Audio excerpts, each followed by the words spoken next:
fans are hoping England can reach their first World Cup semi-final since 19,900,2018 FIFA World Cup quarter-final, Sweden v England venue, Samara Arena date, Saturday the 7th of July time, 1500 BST coverage, watch live on BBC TV, Red Button and iPlayer. BBC Sport website and app. Listen on Radio 5 Live. Follow text updates online. England is set to come to a standstill on Saturday as the national team faces Sweden for a place in the World Cup semi-finals.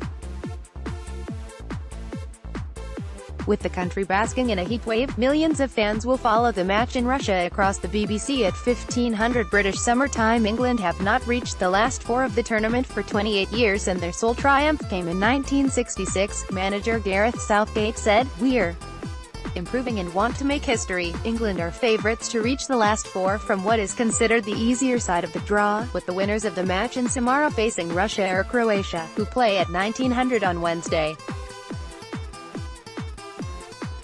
Barbecues are being prepared, pubs are set for bumper business, and thousands of fans will watch the game on big screens at events up and down the country. The climax of England's World Cup penalty shootout win over Colombia on Tuesday was seen by 23.6 million viewers on ITV. England flags at a pub in Jarrow, Tyneside. Fans have been sharing their decorations on social media via 12 years and are aiming to reach the semi-finals for the first time since 1990. Sweden, the 1958 runners-up, last reached the quarter-finals in 1994 when they went on to finish third. England are the only side left in their side of the draw who have won a World Cup before. Tuesday's victory over Colombia was England's first in a World Cup penalty shootout. England have scored 9 goals already at this World Cup. The only time they have scored more is in 1966 when they won the tournament. How to follow the game. Television countdown to the match starts at 1400 on BBC One, presented by Gary Lineker. Analysis comes from Alan Shearer, Rio Ferdinand and Jurgen Klinsmann, with commentary by Guy Mowbray and Martin Keown.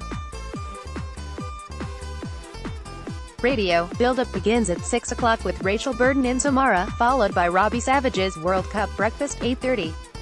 Mark Chapman and Kelly Cates continue coverage from 11 o'clock.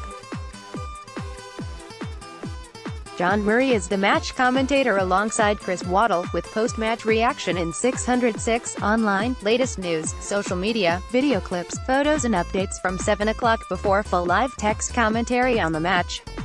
The last time England played Sweden at a World Cup. How the team's shape. Youth England could be without striker Jamie Vardy, who has a groin injury, but are hoping that left-back Ashley Young recovers from an ankle knock and midfielder Dele Alli's thigh injury is not a major problem.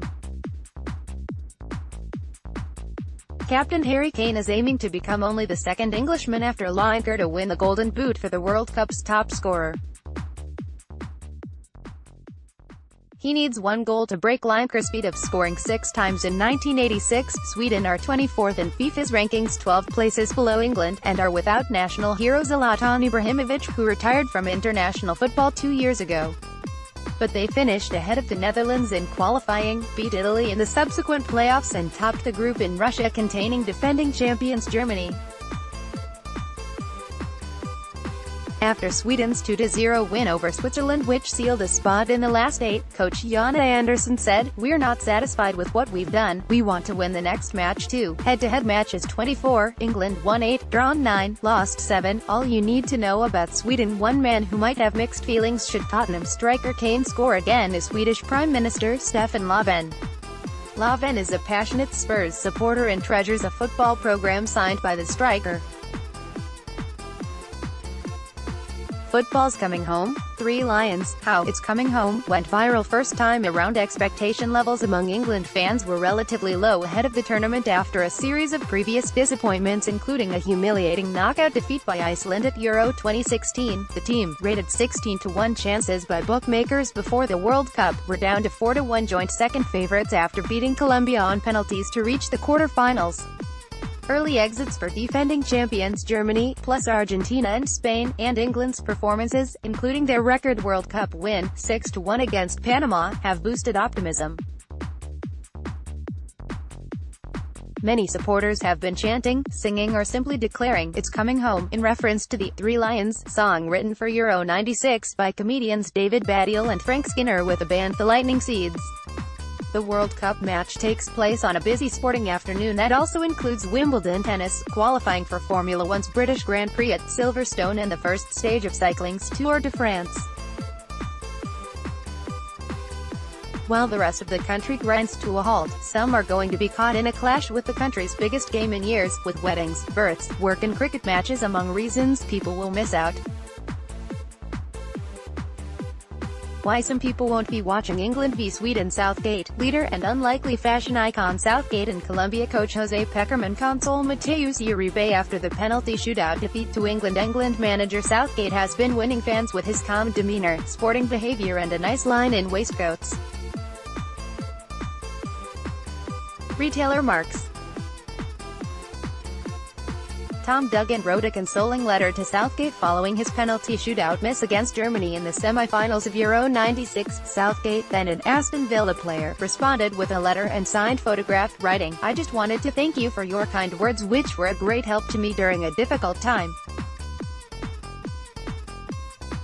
Your support is greatly appreciated. England may not get this chance again." Southgate, 47, has said England must make the most of their World Cup opportunity, but warned against underestimating an older, more experienced Sweden. "You have to enjoy the good moments, but I am a long way from perfect. There are plenty of mistakes we have made while we have been here and we will make moving forward, so I think it is dangerous territory if we get carried away with things," said Southgate. That has not stopped England fans singing a tribute to the manager to the tune of Atomic Kitten's 2001 hit Hologon, looking back on when we first met. "I cannot escape and I cannot forget. Southgate, you're the one, you still turn me on. You can bring it home again."